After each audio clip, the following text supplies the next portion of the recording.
Praise the lord, హల్లెలూయా. సమస్త మహిమ ఘనత ప్రభావములు నజరేయుడైన యేసుక్రీస్తునకు మాత్రమే కలుగును గాక. ఆమేన్. పరలోకానందం ప్రోగ్రామ్ని వీక్షిస్తున్న డియర్ బ్రదర్స్కి, సిస్టర్స్కి, ఫ్యామిలీ మెంబర్స్, ఫ్రెండ్స్కి అందరికీ ప్రభు పేరిట ప్రత్యేకమైన వందనాలు తెలియజేస్తున్నానండి.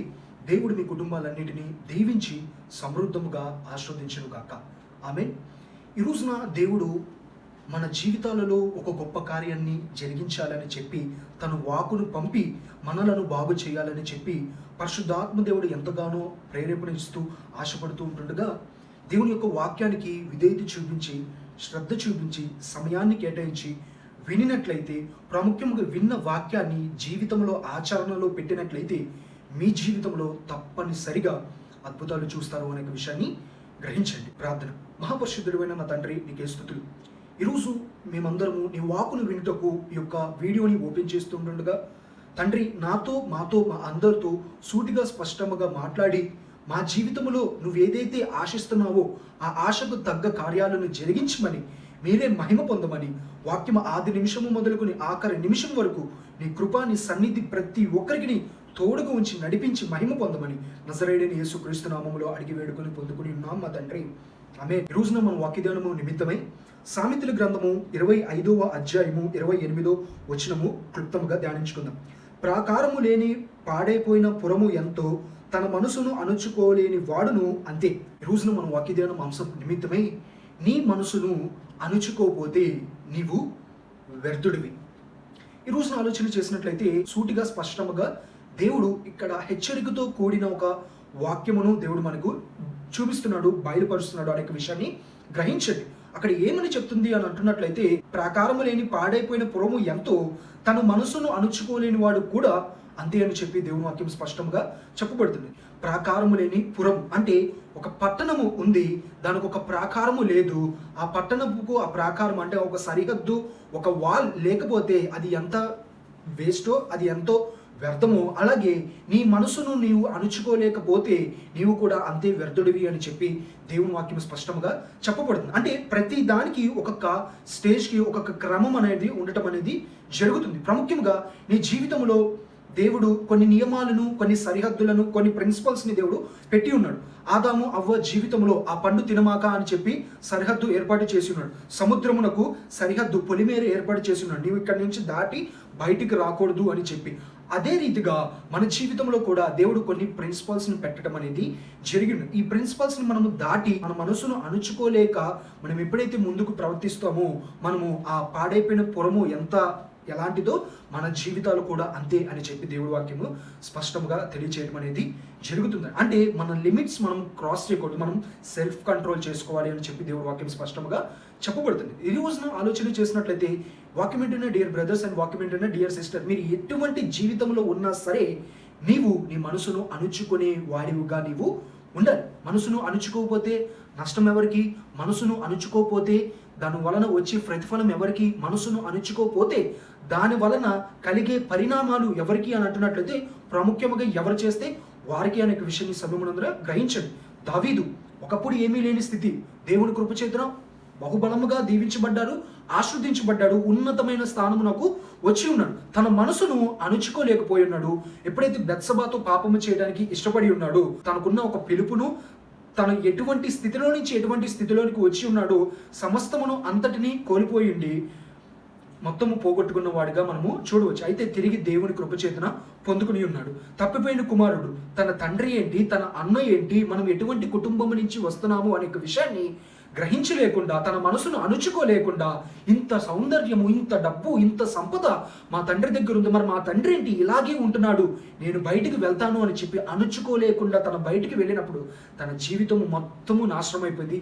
ఏదైతే తీసుకుని వెళ్ళి ఉన్నాడో సర్వము కోల్పోయిన తర్వాత అప్పుడు బుద్ధి తెచ్చుకొని మరలా తండ్రి దగ్గరికి రావటం అనేది జరిగింది. పరిశుద్ధ గ్రంథంలో మనం చూస్తున్నట్లయితే సంసోనికి ఇవ్వబడినంత బలము మరి ఎటువంటి భక్తుడికి దేవుడు ఇవ్వలేదు. అంత బలాన్ని, అంత శక్తిని దేవుడు సంసోనికి ఇవ్వడం అనేది జరిగింది. రోజున ఆలోచన చేయండి. ఒకవేళ మీరు జిమ్కి వెళ్తున్నట్లయితే, లేకపోతే ఇంట్లో వెయిట్ లిఫ్టింగ్ కనుక చేస్తున్నట్లయితే మహా అయితే ఒక 10 kgs, ఒక 20 kgs, ఇంకా ఒక బాడీ బిల్డర్ అయితే ఒక 100 kgs వెయిట్ లిఫ్ట్ చేస్తారు. కానీ ఆ రోజులలో సంసోను ఇటొక ఐరన్ గేట్, ఇటొక ఐరన్ గేటు, దాదాపు అది కొన్ని వేలు కేజీలు బరువు ఉంటుంది. అది అలా పట్టుకొని అలా తీసుకుని రావడం అనేది అంత బలము, అంత అభిషేకము, అంత సామర్థ్యము దేవుడు అతనికి ఇచ్చి ఉన్నాడు. ఆ వ్యక్తి ఏమి చేస్తున్నాడు అని అంటున్నట్లయితే, పాపపు విషం నిమిత్తమే చూసినప్పుడు తన మనసును అణుచుకోలేకపోయింది. ఒక స్త్రీతో పాపము చేయడానికి ఇష్టపడి ఉన్నాడు. ఎప్పుడైతే ఆ స్త్రీతో పాపము చేయడానికి ఇష్టపడి ఉన్నాడో తన జీవితము నాశనం అయిపోయింది. అనగా ఏమి నాశనం అయిపోయింది? తనకి ఇవ్వబడిన జుట్టు కత్తిరించబడినది, అభిషేకం కోల్పోయి ఉన్నాడు. బ్రతికి ఉండగానే కళ్ళు తీసేయడం అనేది జరిగింది. ఈ రోజున ఆలోచన చేయండి, ఎంతో బాధాకరం. ఇక్కడ దేవుడి వాక్యం చెప్పబడుతున్నది, ప్రాకారము లేని పురము, పాడైపోయిన పురము ఎంతో, తన మనసును అణుచుకోలేని వాడు కూడా అంతే అని చెప్పి స్పష్టంగా చెప్పము. అంటే సెల్ఫ్ కంట్రోల్, సెల్ఫ్ నియంత్రణ మనము ఎప్పటికప్పుడు చేసుకుంటూ ఉండాలి.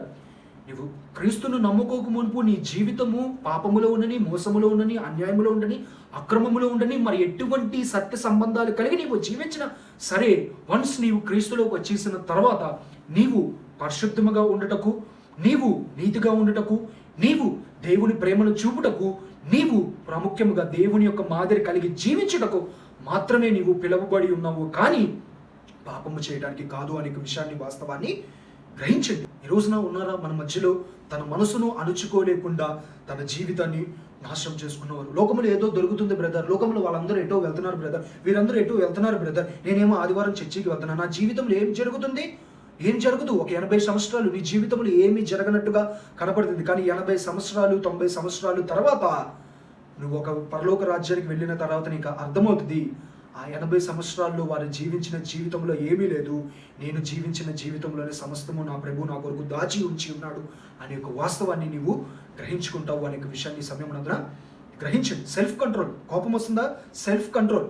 ఎదుటి వ్యక్తిని తిట్టాలా? Self control. యేసుక్రీస్తు వారు రోమి సైనికులకి అప్పగించడానికి, ప్రధాన యాజకుడికి అప్పగించే ఒక సమయాల్లో అనేక మంది ప్రజలు యేసుక్రీస్తు వారిని ఆ రోమి సైనికులు పట్టుకునడానికి వచ్చి ఉన్నారు. ఇక్కడ నజరేయుడైన యేసు ఎవరు అని అంటే, వెంటనే దేనికి అని అంటే, నేను పట్టుకోవడానికి, ఆయనని మేము బంధించడానికి వచ్చి ఉన్నామంటే, వెంటనే పేతురు తన ఒడిలో ఉన్న కత్తిని తీసి ఒక రోమా సైనికుడి చెవిని తెగ నరికిన వెంటనే యేసుక్రీస్తు వారు చెప్పిన మాట, కత్తి పట్టుకున్నవాడు కత్తితోనే మరణిస్తాడు, కాబట్టి ప్రేమ చూపుటకు సాధ్యమైనంత వరకు మీరు ప్రయత్నం చేయండి అని చెప్పి దేవుడు చెప్పి ఆ అస్వస్థతతో చెవుపోయిన ఆ వ్యక్తిని స్వస్థపరచడం అనేది జరిగి ఉన్నది. ఈ రోజున ఒక వ్యక్తి నిన్ను తిట్టాడు, ఒక వ్యక్తి నిన్ను దూషించాడు, ఒక వ్యక్తి నిన్ను గాయపరిచాడు, ఒక వ్యక్తి నిన్ను అనరాని మాటలు అన్నాడు, ఒక వ్యక్తి నీ మీద చెడ్డ మాటలు పలికి ఉన్నాడు, ఒక వ్యక్తి నీ మీద దూషణపు మాటలు పలికి ఉన్నాడు, ఒక వ్యక్తి నిన్ను గాయపరిచాడు, ఒక వ్యక్తి నిన్ను నిందించాడు, ఒక వ్యక్తి నలుగురిలో నిన్ను నవ్వులు పాలు చేసేసి ఉన్నాడేమో.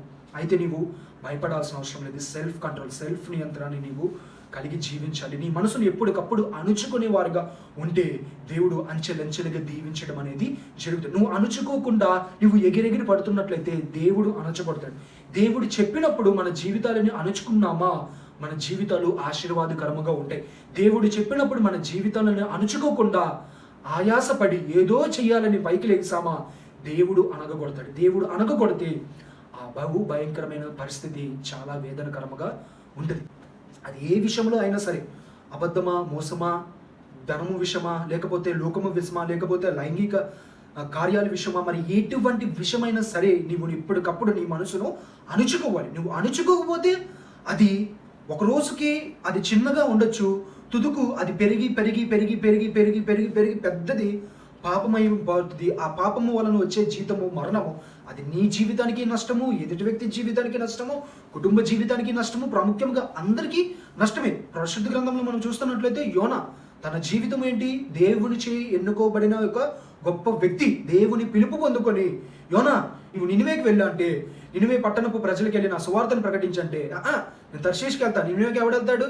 అలా చూసావా, వాళ్ళు భయంకరమైన ప్రజలు, వాళ్ళ దగ్గరికి నేను వెళ్ళను అని చెప్పి తన మనసును, తన అహాన్ని అణుచుకోవటానికి ఇష్టపడక తను ఎగరటానికి ఇష్టపడి ఉన్నాడు. వెంటనే తద్వారా తన జీవితంలో తనకు నష్టం వచ్చింది, తనతో ప్రయాణించే ఓడలో ప్రతి ప్రజలకి నష్టం వచ్చింది.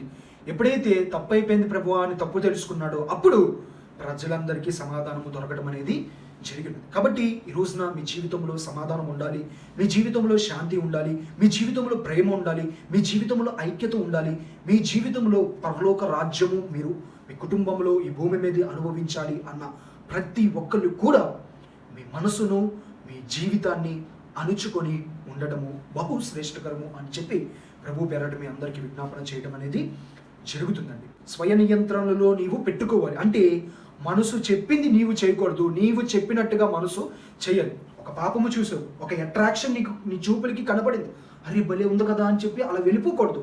ఒక నియంత్రణ రావాలి.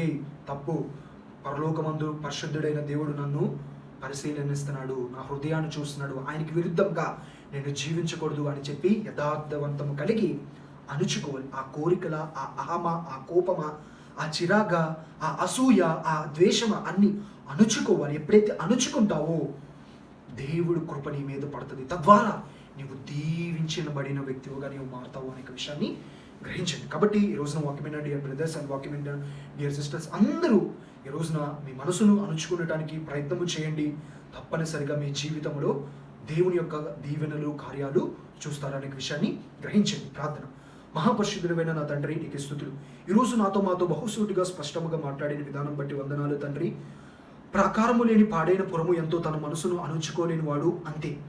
ఈరోజు మా జీవితంలో సెల్ఫ్ కంట్రోల్ చేసుకోలేకుండా ఇష్టానుసారముగా ప్రవర్తించి అక్కర్లేని అలవాటులను, అక్కర్లేని ఒక స్వభావములను, అక్కర్లేని దరిద్రం అంతా తీసుకొచ్చి మా నెత్తిన మీద పెట్టుకొని ఈరోజు అమ్మో, అయ్యో, బాబోయ్ అని చెప్పి అనేక మంది బాధపడుతున్నారే. కానీ ఆ బాధపడుతూ ఇది ఎందుకు జరిగింది, ఇలా ఎందుకు జరిగింది, ఎవరి వలన జరిగిందని అనుకుంటున్నారే. కానీ నా మనసుని నేను అణుచుకోవాల్సిన సమయంలో అణుచుకోలేదే, దేవుడు చెప్పిన ఒక వాక్యాన్ని నేను శ్రద్ధగా వినలేదే అని చెప్పి వారందరూ తెలుసుకోలేకపోతున్నారు. నేను ఈరోజు ఎవరైతే తన మనసును అణుచుకోలేక ఏ కోరికల విషయం నిమిత్తమే, ఏ బాధల విషయం నిమిత్తమే, ఏ యొక్క అట్రాక్షన్ విషయం నిమిత్తమే వారి జీవితంలో నష్టపోతున్నారు, కృంగిపోతున్నారు, చింతిస్తున్నారు, వేదనకు గురైనారు. ప్రతి ఒక్కరికి నాయన అణుచుకునే ఒక స్వభావాన్ని దయచేయమని అడుగుతున్నాం తండ్రి. ఈ రోజున మా వాక్యం విన్న ప్రతి ఒక్కరి జీవితంలో కూడా నాయన ఒక సెల్ఫ్ కంట్రోల్ ఉండేలాగా, ఒక సరిహద్దు ఏర్పాటు చేసేలాగా నీ ప్రేమ, నీ దయాలత్వము, నీ కరుణ నీవు చూపించిన మాదిరిగా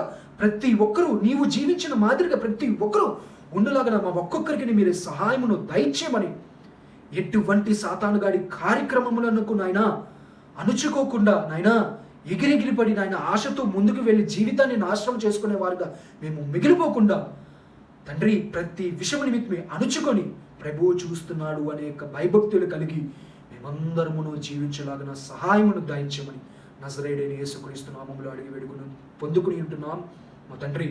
ఆమేన్. ఈ రోజున వాక్యమైన అందరికీ నా ప్రత్యేకమైన వందనాలు తెలియజేస్తున్నానండి. దేవుడు మీ కుటుంబాలన్నింటినీ దీవించి నూరంతలుగా ఆశీర్వదించును గాక. ఆమేన్. సమస్త మహిమ ఘనత ప్రభావంలో ప్రభు అయిన యేసుక్రీస్తునకు మాత్రమే కలుగును గాక. ఆమేన్. God bless you all.